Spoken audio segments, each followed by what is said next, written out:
Assalamualaikum warahmatullahi wabarakatuh. Selamat datang kembali di channel Nara Story. Dan tentunya masih bersama saya Mas Nara di sini. Apa kabar kalian semua? Semoga selalu baik-baik saja, sehat badannya, dilimpahkan rezekinya dan dihindarkan dari segala mara bahaya. Amin. Di kesempatan kali ini saya akan menceritakan sebuah cerita drama rumah tangga dengan judul Istriku Wanita Penghibur, melanjutkan dari part sebelumnya. Oke, seperti biasa sebelum ke ceritanya, bagi kalian yang belum subscribe channel Nara Story, silahkan bisa subscribe dulu lah. Dan aktifkan lonceng notifikasinya agar kalian tidak ketinggalan cerita menarik dari channel Nara Story. Dan jangan lupa juga untuk share and like, tentunya agar Mas Nara lebih semangat lagi untuk menghibur kalian. Oke, kalau sudah, terima kasih, and so just try keep up with me.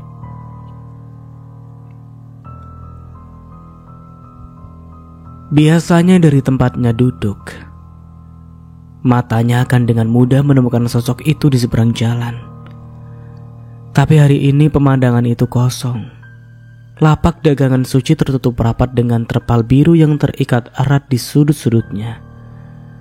Tidak ada senyum ramahnya, tidak ada kesibukannya melayani pelanggan, tidak ada suara canda tawanya yang kadang samar-samar sampai ke telinga Aksan. Aksan menarik nafas panjang.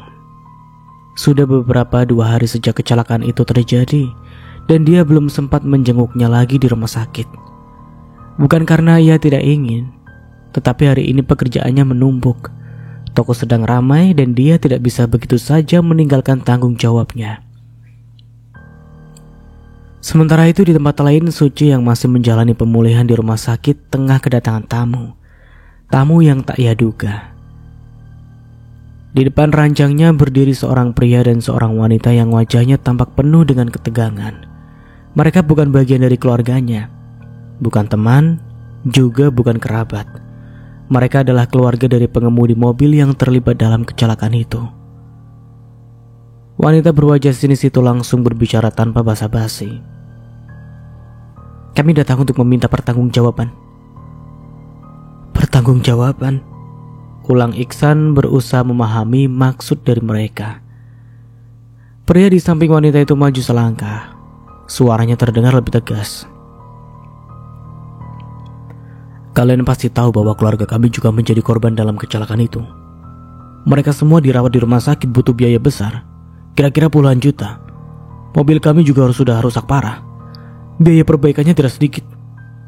Dan dari keterangan saksi, anak kalian yang menyebabkan kecelakaan ini. Kami sangat prihatin dengan peristiwa yang menimpa keluarga ibu bapak. Tapi kami juga tidak dalam kondisi yang baik.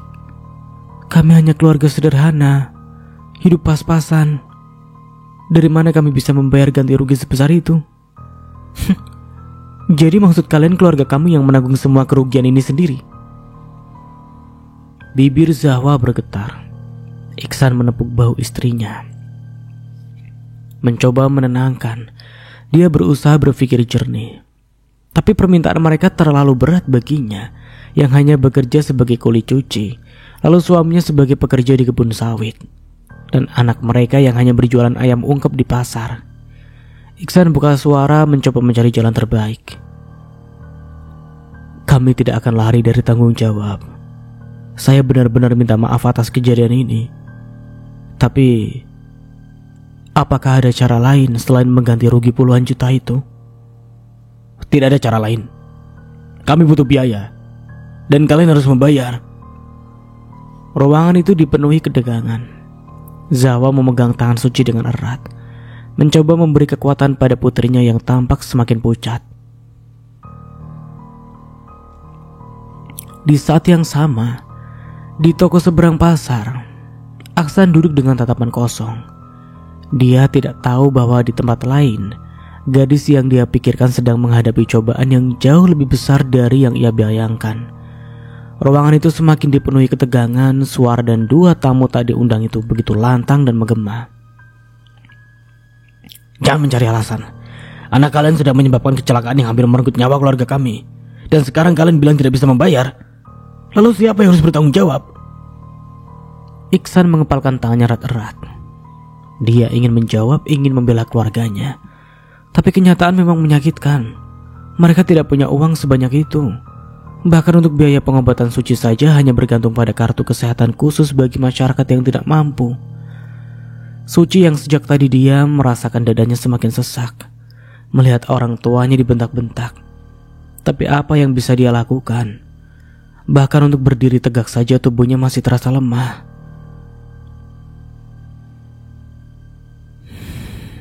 Pria itu tiba-tiba mendekat.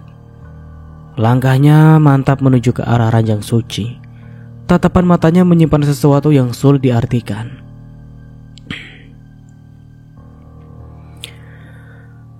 Baiklah, kalau kalian tidak bisa membayar dengan uang, ada cara lain. Dan ini pilihan terakhir. Di tengah ruangan yang hening, suasana semakin mencekam ketika pria itu kembali mengungkapkan ide yang tidak terduga. Setelah insiden kecelakaan yang mengakibatkan penderitaan dan kerugian besar, dia berkata dengan nada datar namun penuh arti. Jadi, kalau keluarga kalian tak mampu menanggung biaya ganti rugi, bagaimana kalau anak kalian dijodohkan dengan anak laki-lakiku yang sampai sekarang masih sendiri? Seketika Iksan Zawa juga anak mereka membeku. Suci terperanjat, matanya melebar. Sementara Iksan dan Zawa dengan wajah penuh amarah dan keheranan langsung bereaksi. Apa maksudmu? Menjodohkan Suci dengan anakmu? Ini bukan zaman Siti Nurhaliza lagi. Kecelakaan ini bukan sepenuhnya kesalahan Suci. Ia tertidur karena kelelahan dan mengantuk, bukan karena sengaja. Kami juga tidak ingin ada kejadian seperti ini. Keluarga kami juga menderita. Dan kamu pikir mudah saja menyelesaikannya dengan perjodohan? Bagaimana mungkin? Zawa pun angkat suara. Pria itu mencoba menenangkan situasi. Yang tadinya marah sekarang pura-pura baik demi Suci bisa menerima tawarnya itu. Kami hanya ingin menyelesaikan masalah ini dengan cara damai. Kalau Suci bisa dijodohkan dengan anakku, setidaknya tanggung jawabnya bisa ditanggung bersama. Bukankah itu solusi yang praktis? Suci yang selama ini mendengarkan dengan cemas tak mampu lagi menahan tangisnya. Ia menggeleng suaranya lirih namun tegas. Aku tidak mau. Ini bukan cara yang benar menyelesaikan masalah. Aku tidak mau dijodohkan dengan seseorang yang tidak pernah aku temui sebelumnya. Kami tak akan pernah setuju dengan ide seperti itu. Kecelakaan ini terjadi karena kondisi fisik Suci yang terganggu, bukan karena dia menginginkan hidup seperti ini. Kami akan mencari jalan lain untuk menyelesaikan masalah ini. Kami tak bisa membiarkan anak kami diperlakukan seperti barang dagangan. Tolong jangan beri jalan tengah seperti ini. Belum tentu juga anak kalian mau dijodohkan. Baiklah kalau begitu. Tapi ingat, jika kalian tidak siap menanggung biaya ganti rugi, nanti Suci yang harus siap menanggung konsekuensinya.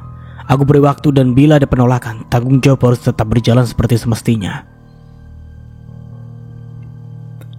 Tanpa menunggu tanggapan lebih lanjut, pria itu meninggalkan ruangan dengan langkah berat bersama wanita itu, meninggalkan ancaman yang menggantung di udara. Suci menangis terseduh, terhuyung dalam kebingungan dan kesedihan yang mendalam. Dia tak menyangka bahwa nasibnya akan seperti ini. Orang-orang dengan mudahnya memutuskan sesuatu yang dianggapnya hal biasa.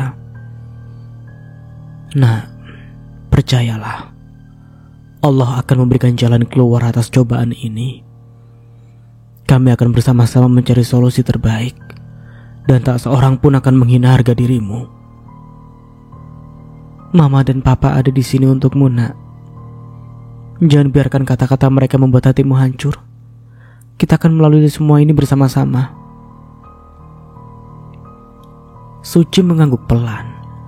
Di tengah tangisannya terseduh namun mendapatkan secercah harapan dari pelukan kedua orang tuanya. Di tengah kegelapan dan ancaman yang menggantung, hanya satu keyakinan yang masih tersisa, bahwa suatu hari akan menemukan jalan terbaik tanpa harus menerima perjodohan itu. Pagi itu matahari baru saja beranjak naik. Sinarnya yang hangat masuk melalui jendela rumah sederhana tempat Aksan dan ketiga anaknya tinggal. Hari Minggu ini adalah hari liburnya, satu-satunya waktu di mana dia bisa menghabiskan waktu penuh bersama anak-anaknya tanpa tergesa-gesa. Di dapur, aroma nasi hangat dan telur dadar memenuhi ruangan kecil itu. Aksan dengan cekatan menyiapkan sarapan sederhana, nasi, telur, dan tempe goreng. Dia ingin memastikan anak-anaknya makan cukup sebelum mereka berangkat ke ladang sayuran milik Abdul ayahnya. Setelah sarapan siap, dia mengajak ketiga anaknya duduk di lantai ruang tengah. Ayo, kita makan dulu. Setelah itu baru mandi dan siap-siap ke ladang kakek. Ketiga anaknya tampak antusias. Tak sabar pergi ke ladang karena selama ini belum pernah menginjakkan kaki ke sana. Karena dulu Erin paling malas membawa anaknya ke tempat yang sekiranya bisa merepotkan. Beda dengan Aksan, yang justru senang dan butuh momen seperti ini. Momen yang tidak akan terulang kedua kali dalam hidupnya. Wah, ke ladang kakek, aku mau cari tomat yang besar, seru Asyar. Kata papa di sana ada tomat kan? Jingga mengangkat tangan dengan penuh semangat. Aku mau ambil terong ungu yang besar-besar, Pak. Ada terong juga kan di sana? Rain tertawa kecil. Meskipun belum terlalu mengerti, dia ikut bersemangat melihat keseruan dua kakaknya. Iya, ada semua. Nanti bantu papa ambilin sayuran yang sudah panen ya. Iya papa, kata Jingga dan Asyar bersamaan. Aksan tersenyum, menyuapi terlebih dahulu sebelum anak itu bisa makan sendiri. Setelah selesai makan, dia membawa mereka ke kamar mandi. Satu persatu kemudian ia memandikan lalu mengganti pakaian mereka dengan baju santai yang nyaman. Perjalanan menuju ladang milik Abdul bukanlah perjalanan yang mudah. Mereka harus melewati jalan setapak yang berbatu, menyeberangi sungai kecil dengan air yang jernih, serta menyusuri sawah yang mulai menguning tanda panen sudah dekat. Papa, lihat, padinya sudah mau dipanen ya? Iya, sebentar lagi. Tapi sawah itu bukan punya kakek, tapi punya tetangga sebelah. Jingga manggut-manggut saja merespon perkataan Aksan. Setelah sekitar 20 menit berjalan, mereka akhirnya tiba di ladang sayur. Hamparan tanaman hijau membentang luas di depan mata. Di kejauhan terlihat beberapa siluet penduduk desa yang juga memanen di ladang mereka masing-masing. Kakek, aku mau bantu panen terong. Aku juga, aku mau ambil tomat yang besar-besar. Wah, pada senengnya panen di ladang. Syukurlah kakek jadi terbantu karena kalian. Abdul tersenyum mengatakannya. Sebenarnya justru lebih ribet jika cucunya turun ke ladang ikut membantu. Tapi momen berharga ini jauh lebih penting daripada yang lain. Abdul lalu menyerahkan 2 keranjang berbahan anyaman. Masing-masing satu untuk Jingga lalu satu lagi untuk Asyar. Di antara deretan tanaman hijau yang tumbuh subur, Asyar dan Jingga sudah sibuk membantu kakek mereka memanen sayuran. Kakek Abdul dengan sabar mengajarkan cucu-cucunya cara memilih sayuran yang sudah siap dipetik. Nah, Asyar, pilih terong yang besar dan mengkilap seperti ini. Kalau masih kecil atau warnanya pucat, biarkan dulu ya, ujar Abdul sambil menunjukkan sebuah terong ungu yang matang sempurna. Asyar mengangguk paham lalu mulai memetik satu persatu dengan penuh hati-hati, seolah tak ingin merusak tanaman. Di sampingnya Jingga sibuk dengan keranjangnya sendiri. Dia mengambil tomat merah yang ranum dan memasukkannya ke dalam keranjang kecil yang sudah dia siapkan. Kakek, tomatnya besar sekali. Lihat ini. Iya, itu tandanya tanah ini di sini subur. Nanti kalau sudah penuh bawa ke pondok ya.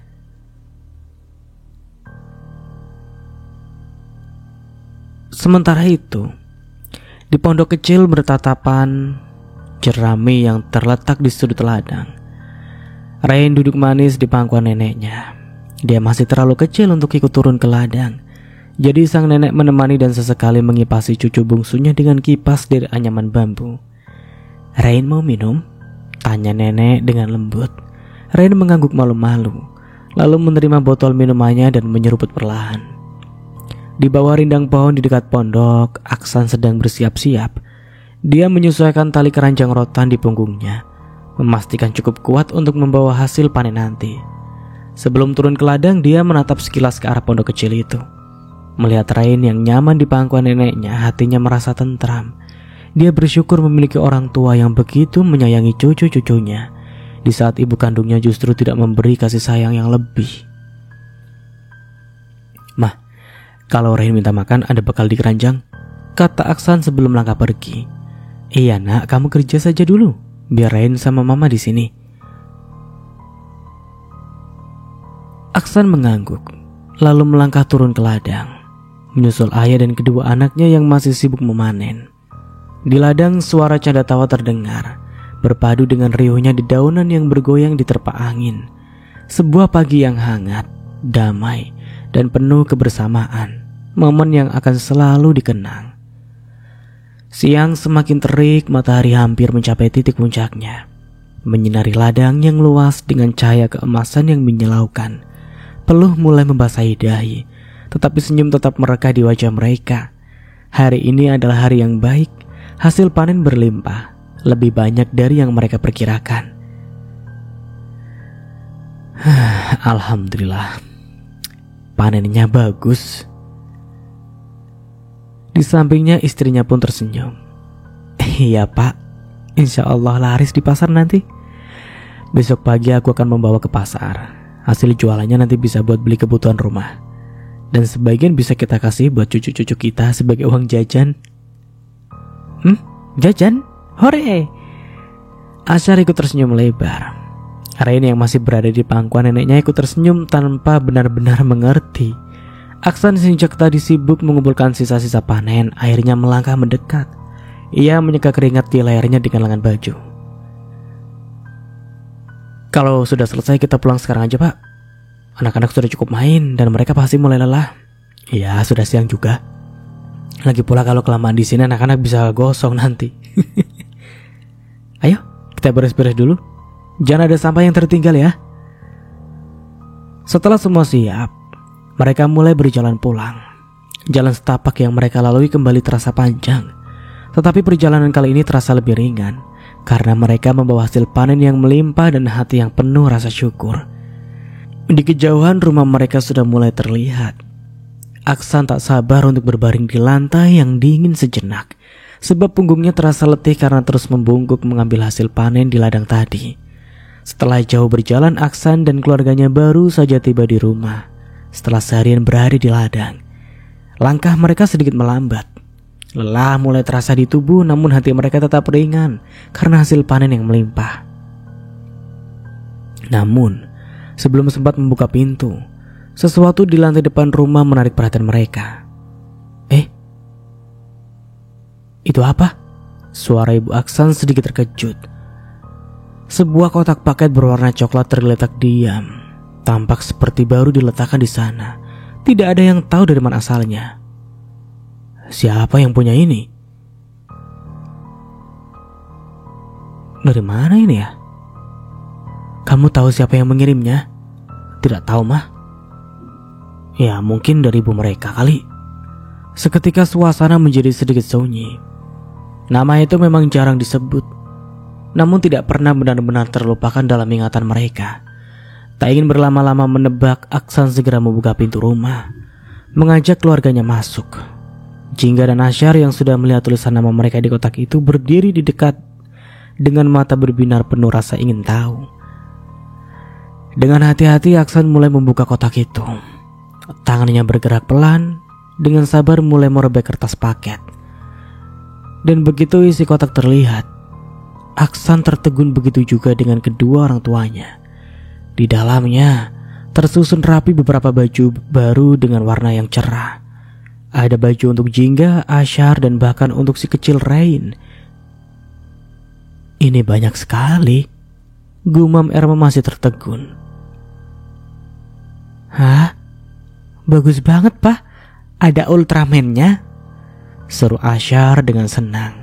Jingga pun tak mau kalah, mengangkat satu baju berwarna merah muda dan menempelkannya di dadanya. Matanya berbinar, dia sangat menyukai warna itu. Aksan hanya mengangguk. Tangannya terulur mengambil sesuatu yang lain dalam kotak, sebuah botol susu baru. Di sampingnya ada satu kotak susu coklat bubuk yang biasa Rain konsumsi, juga beberapa popok dalam kemasan. Namun yang lebih mengagetkan hati mereka adalah sesuatu yang terletak di paling bawah kotak. Sebuah amplop putih sederhana dengan tulisan tangan yang begitu familiar di atasnya. Tulisan itu begitu rapi, begitu lembut, begitu penuh rindu.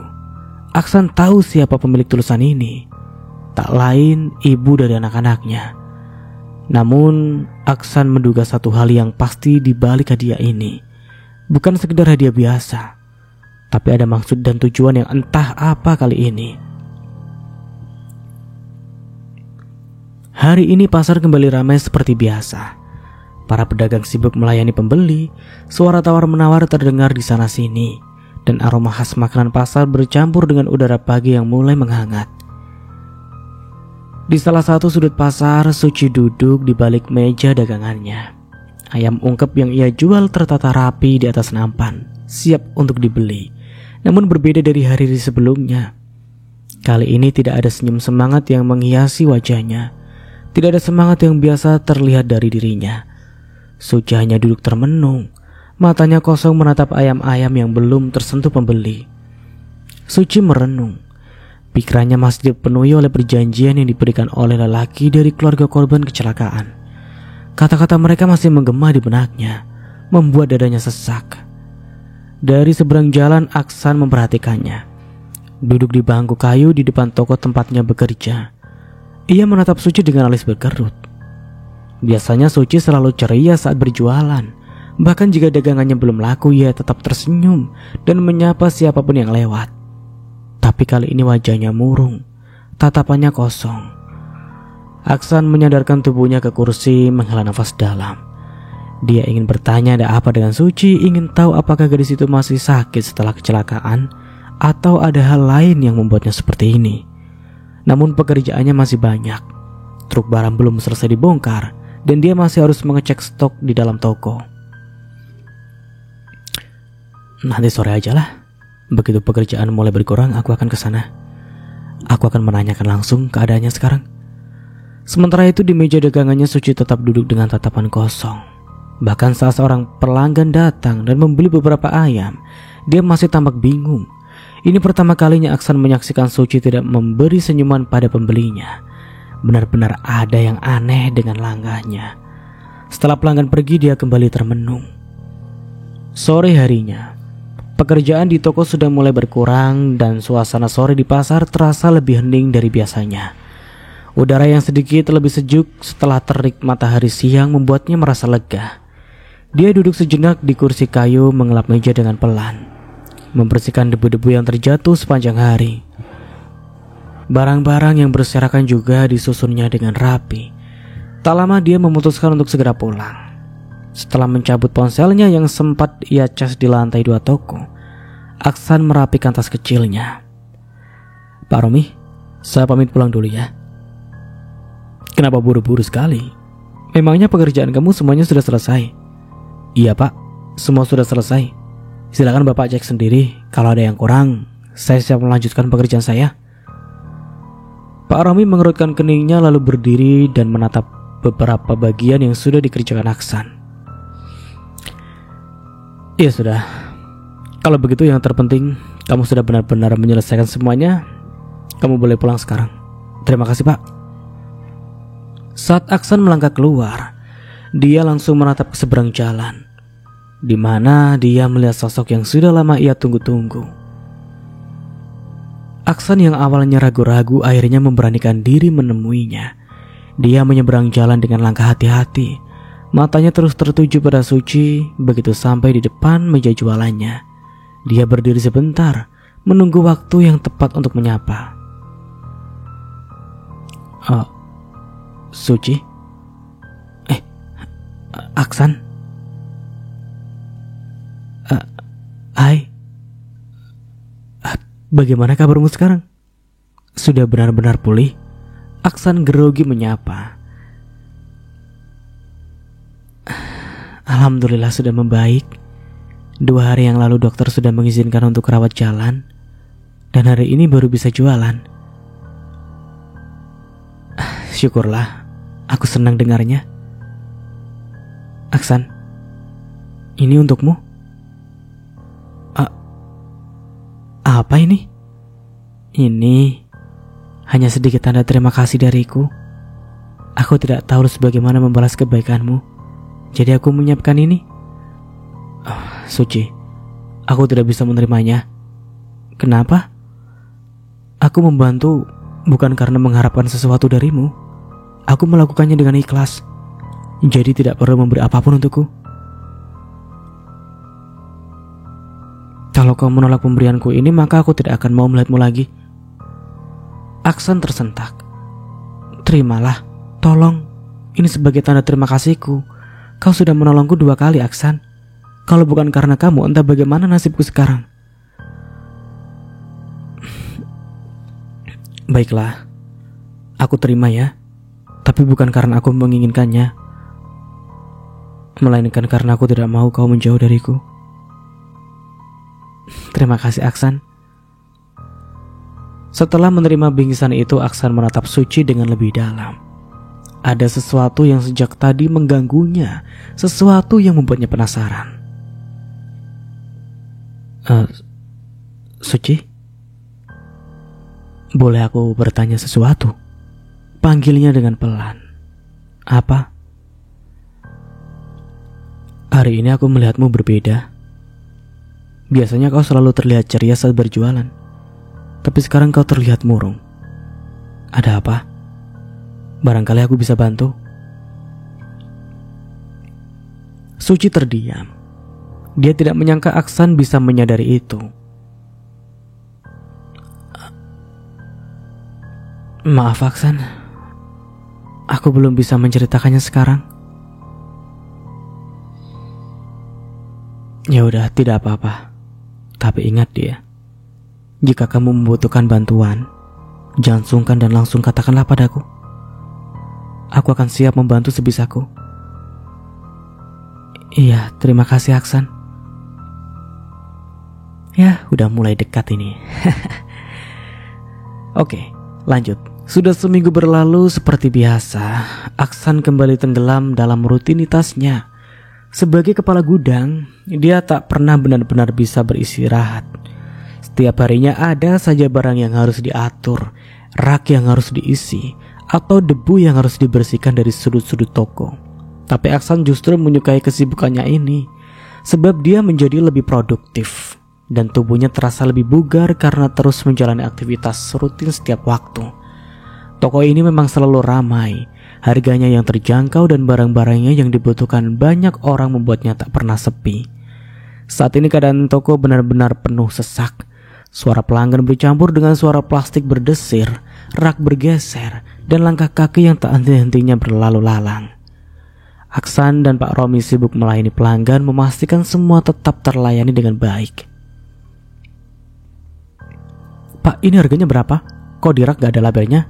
Mas, warna biru masih ada nggak? Di sini tinggal yang merah. Mas, tolong ambilin yang di atas, saya nggak sampai. Dan masih banyak lagi sautan dari para pembeli di toko itu, saling bersautan ingin segera dilayani. Aksan, tolong cek di gudangnya, ada stok tambahan buat deterjen nggak? Udah hampir habis di depan. Siapa?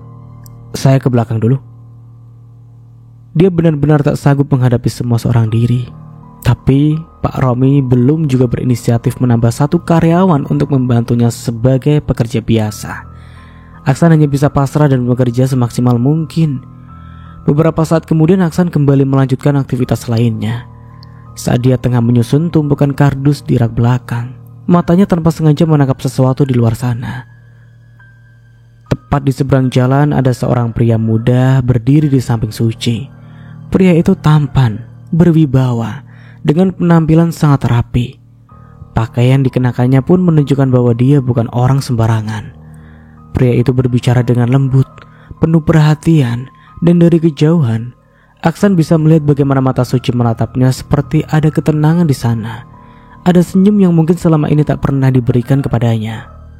Hati Aksan mencelos. Dia membandingkan dirinya sendiri dengan laki-laki itu. Perbedaannya terlalu jauh. Jika pria itu seperti cahaya pagi yang bersih dan bercahaya, maka Aksan adalah debu yang tertiup angin tak terlihat, tak dihiraukan. Dia merasa kecil. Dia lebih kecil dari sebelumnya.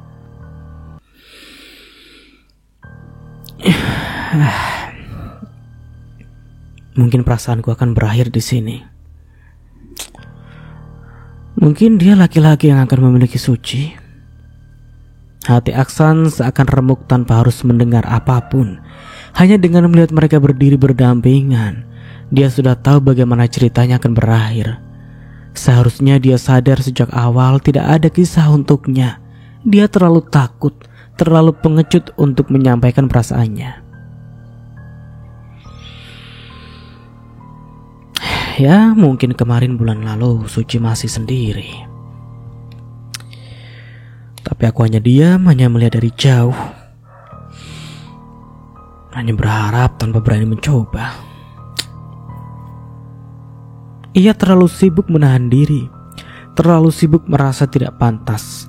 Seorang duda dengan 3 anak mana mungkin bisa bersanding dengan perempuan sebaik Suci. Mana mungkin dia bisa menandingi laki-laki seperti itu. Penyesalan menamparnya dengan telak.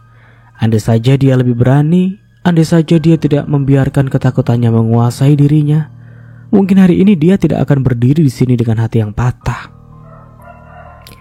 Aksan tak kuasa berada di sini. Ia putuskan menyudahinya. Dia menunduk berbalik badan, memilih untuk tidak lagi melihat ke arah Suci dan pria itu. Dia tahu jika harus terus memandang, rasa sakitnya akan semakin dalam. Dia memilih melangkah pergi bukan karena menyerah, tapi karena dia sadar tidak ada tempat untuknya di sana. Aksan sudah pergi melangkah menjauh dengan hati yang berat. Berpikir bahwa pria itu adalah calon pendamping Suci. Dia tidak tahu bahwa di sisi lain Suci justru berpikir, salah kan? Salah dong, gimana sih? Ya udah ulangi. Dia tidak tahu bahwa di sisi lain Suci justru berpikir sebaliknya. Suci berdiri di balik lapaknya seperti biasa menyambut setiap orang dengan senyuman ramah dan tutur kata yang lembut. Dia mengira pria tampan dan berwibawa di hadapannya adalah pelanggan, seseorang yang ingin membeli ayam ungkep buatannya. Mau beli ayam ungkep, Kak? Tanyanya dengan sopan, tetap menjaga etika seperti biasa. Namun alih-alih menjawab dengan pesanan, pria itu justru menatapnya dengan senyum percaya diri. Ada kilatan angkuh dalam sorot matanya, sesuatu yang langsung membuat Suci merasa tidak nyaman. Kamu Suci kan? Kamu yang akan menikah denganku kan? Aku adalah pria yang dijodohkan denganmu. Senang bisa bertemu denganmu. Suci mengurutkan kening. Merasa ada yang aneh dengan cara pria itu berbicara. Namun sebelum dia bisa merespon, pria itu kembali melanjutkan dengan nada yang terdengar semakin membuat hatinya panas. Kamu ternyata sangat cantik ya. Meskipun kamu hanya penjual ayam ungkep, aku bisa menerima kamu padanya. Begitu juga denganmu kan? Kamu pasti akan senang bersanding denganku. Aku tampan, aku kaya, pendidikanku tinggi, hidupmu akan terjamin. Aku bekerja di perusahaan besar dengan gaji tinggi. Kamu tidak akan perlu berjualan ayam ungkep lagi. Suci terpaku. Sejenak dia tidak bisa berkata apa-apa, bukan karena terpesona, bukan karena tersanjung, melainkan karena hatinya sedang diliputi kemarahan yang teramat sangat. Dia mengepalkan tangan di bawah meja, menahan emosi yang hampir meledak.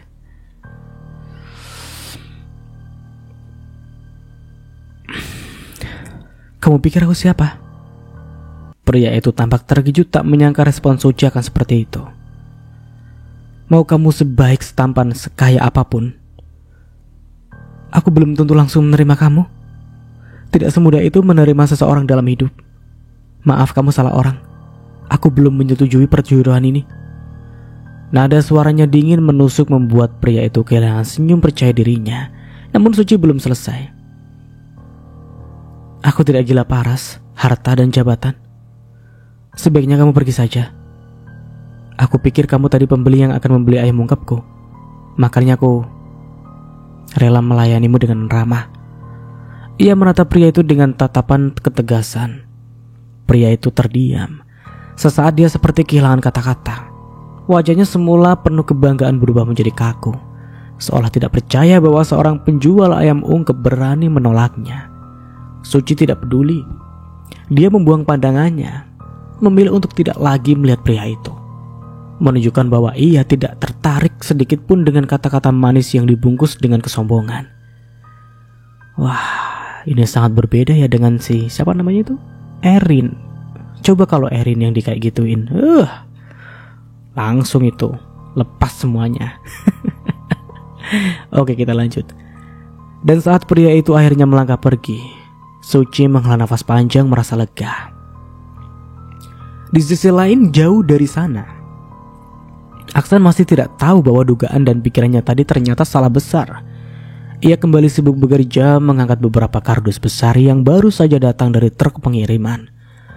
Belum membasahi dahinya, pikirannya masih saja dihantui oleh pertemuan itu. Pertemuan yang membuatnya patah hati.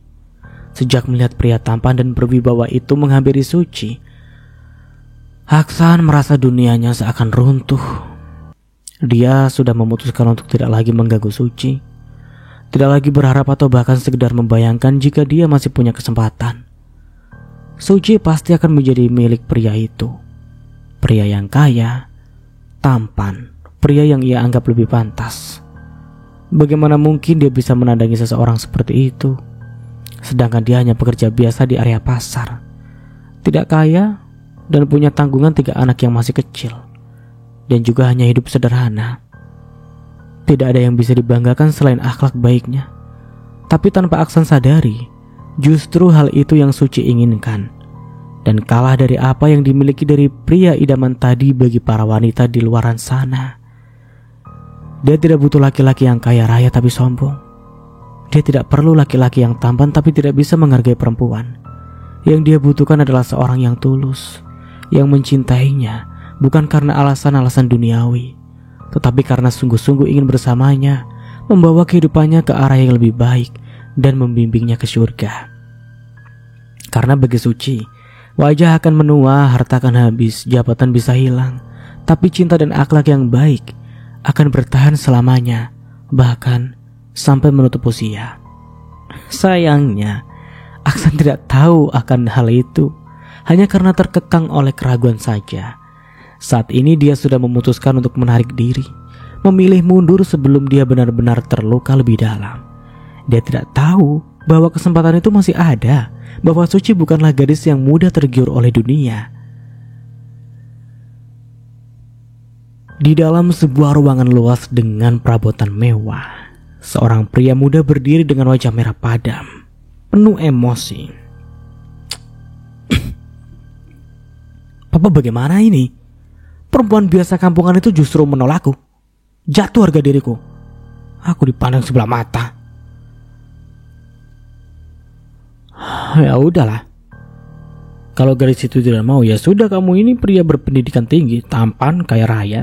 Apa kamu tidak malu masih berharap padahal sudah ditolak mentah-mentah seperti itu? Namun bukannya tersadar, si anak justru semakin geram. Tidak, Pak. Aku tidak mau. Aku ingin dia. Dia berbeda. Cantiknya berbeda dari wanita lain. Perangainya lembut, sikapnya anggun. Aku mau perempuan seperti itu dijadikan istriku. Buat apa kamu memaksa? Di luar sana masih banyak gadis lain yang bahkan akan berlari mendekatimu jika kamu yang hanya mengulurkan tangan. Tapi mereka tidak seperti dia. Di luar sana banyak gadis yang sudah rusak, Pak. Berbeda dengan gadis itu. Aku yakin dia baik. Tidak hanya cantik, tapi juga terjaga semuanya. Aku tahu dia masih suci, Pak.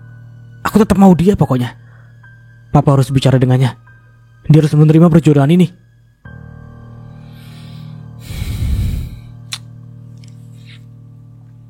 Kau ingin menikahi seorang gadis hanya karena dia masih terjaga?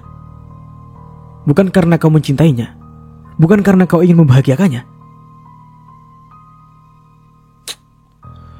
Aku akan mencintainya setelah menikah nanti. Tapi yang pasti aku tidak mau ada laki-laki lain yang memilikinya selain aku. Kalau begitu kau salah besar. Gadis itu bukan barang yang bisa kau klaim hanya karena kau menginginkannya. Jika dia sudah menolakmu, itu artinya kau bukan orang yang dia inginkan. Jangan mempermalukan dirimu sendiri. Namun pria muda itu tidak peduli. Dia sudah memutuskan dia tidak akan menyerah. Di dalam kepalanya sudah ada rencana lain untuk membuat Suci menerimanya dengan cara apapun yang dibutuhkan. Dia biku lagi. Kok biku sih? Gimana sih? Maaf ya Mas Nara, salah ngomong. Oke, kita ulangi lagi. Dia begitu mendambakan Suci karena tahu dia perempuan baik dan sangat terjaga dari sengatan luar. Dia meyakini dia karena sudah tahu bagaimana modelan perempuan di zaman sekarang, yang sudah banyak rusak dan tidak peduli dengan kehormatannya. Meski dia adalah pria yang nakal, tapi dia tidak ingin ibu dan anak-anaknya juga perempuan yang nakal seperti dirinya. Oh, jadi gitu. Curang gak sih kalau kayak gitu? Ya wajar sih, semua orang ingin yang terbaik buat diri sendiri, tapi ya harus sadar diri juga lah ya. Kan sebuah kesempurnaan bisa diciptakan bersama-sama, bareng-bareng gitu loh. Tidak semua keinginan kita harus sesuai dengan apa yang kita harapkan. Tidak semudah itu. Ini tokoh ini lucu juga nih. Oke, kita lanjut lah. Malam hari di rumah Suci. Langit malam tampak pekat tanpa bintang. Angin bertiup perlahan membawa kesunyian yang terasa mencekam di sepanjang jalan menuju rumah Suci. Di dalam rumah sederhana itu, Suci sedang duduk bersama kedua orang tuanya. Hari yang melelahkan baru saja berlalu, dan mereka tengah menikmati waktu bersama ketika ketukan harus keras menggema di pintu depan. Tok tok tok. Ketukan itu kasar, tidak sabar, seolah orang di luar sana sedang menahan amarah yang siap meledak kapan saja. Suci bertukar pandang dengan ayahnya, hatinya mendadak gelisah. Suci, siapa yang datang malam-malam begini? Kamu ada janji dengan seseorang? Enggak, Mah. Suci tidak tahu siapa itu.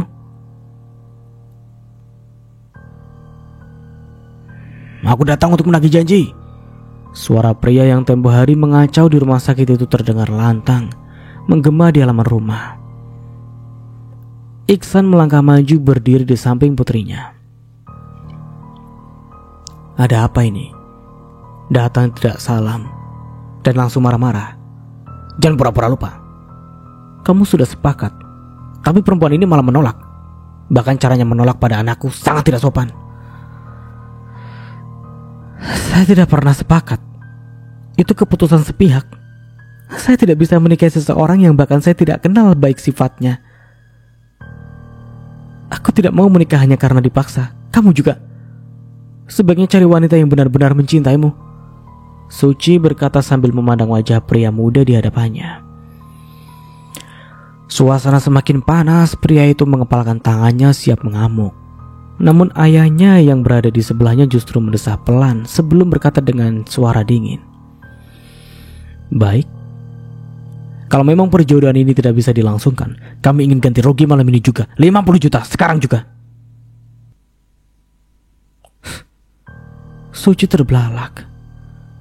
Uang sebanyak itu tidak bisa kami adakan dalam semalam. Beri kami waktu. Tidak ada waktu. Aku tidak mau uang. Aku mau perempuan ini. Aku tidak peduli. Aku ingin dia menikah denganku. Dia muda. Kamu mempermalukan dirimu sendiri, katanya dengan nada peringatan. Pria di sampingnya itu terkejut dengan perkataan itu. Kami akan membayarnya, tapi beri kami waktu, atau pertemukan kami dengan para korban. Aku ingin membahas dengan mereka langsung. Pinta Iksan tegas, baru terpikirkan mengapa tidak membicarakan ini dengan yang bersangkutan. Barangkali ceritanya akan berbeda. Tidak perlu. Saya sudah mewakilkan mereka atas permintaan mereka sendiri.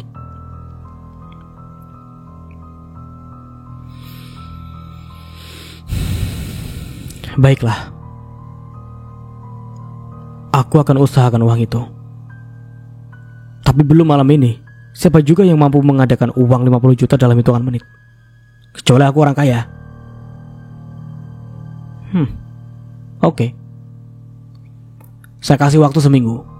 Tegasnya lalu berbalik badan pergi begitu saja tanpa menunggu tanggapan dari Iksan. 2 hari setelah perdebatan yang terjadi di malam itu, di bawah langit malam, Suci duduk di teras bersama kedua orang tuanya. Gadis lemah lembut itu menatap langit malam yang gelap tanpa bintang. Pikirannya masih dipenuhi kecemasan tentang uang 50 juta yang harus mereka bayarkan dalam waktu 1 minggu. Astagfirullah, gimana caranya ya? Mas Nara juga ikut pusing. Pa, Ma, apa kita bisa dapat uang sebanyak itu? Kita tidak punya tabungan sebesar itu, Suci. Bahkan barang berharga pun kita tidak punya untuk dijual. Di tengah kekekalutan, tercetus sesuatu dalam pikiran Iksan. Dia lalu memberi saran.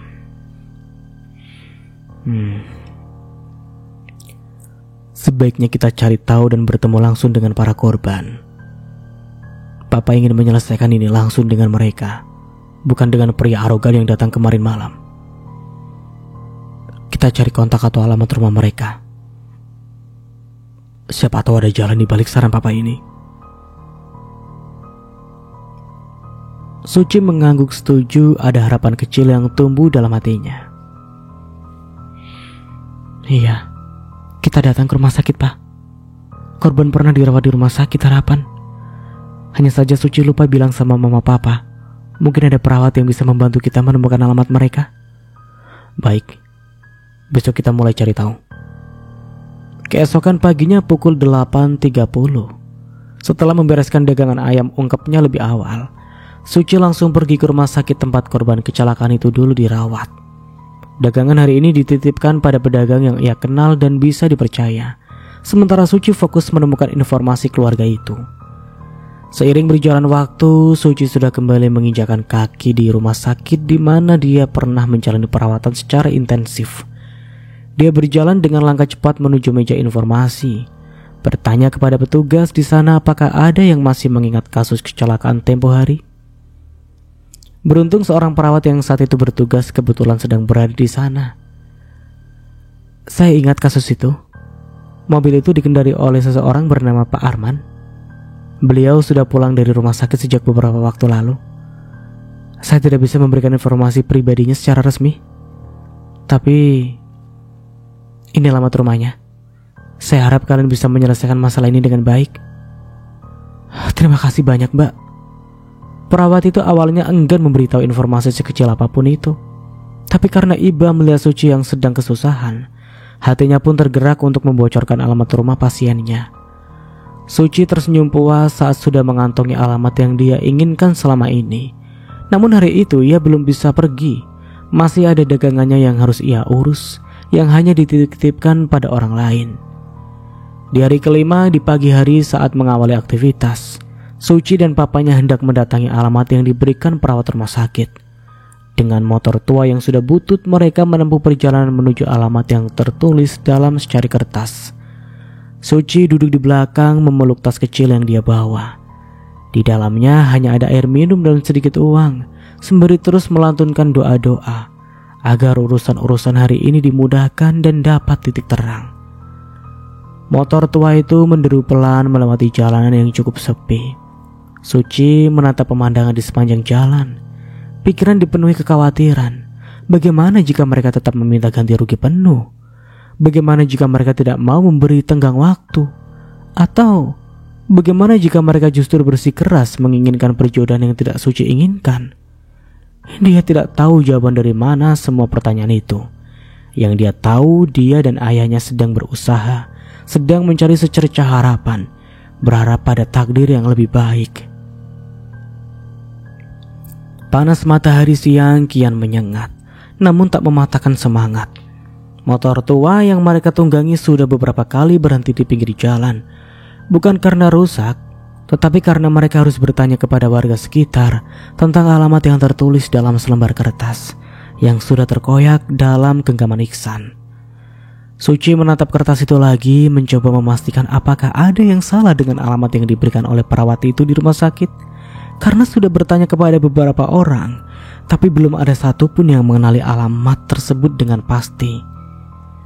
Pak Iksan menepikan motornya lagi di depan sebuah warung kecil. Nampak seorang ibu tua sedang duduk di bangku kayu menikmati segelas teh hangat. Permisi Bu, maaf mengganggu. Saya mau bertanya, apakah ibu tahu alamat ini? Iksan kembali menunjukkan kertas yang sudah agak lecek karena berkali-kali dipegang dengan erat. Dan sampai di sini dulu ceritanya. Nantikan kelanjutan ceritanya di part berikutnya. Dari saya mohon maaf bila ada salah kata atau dalam penyampaian cerita. Akhir kata, wassalamualaikum warahmatullahi wabarakatuh. Selamat datang sih. Sampai jumpa di video selanjutnya and see you. Ciao. Kita bertemu lagi di sore hari insya Allah. And see you. Bye bye.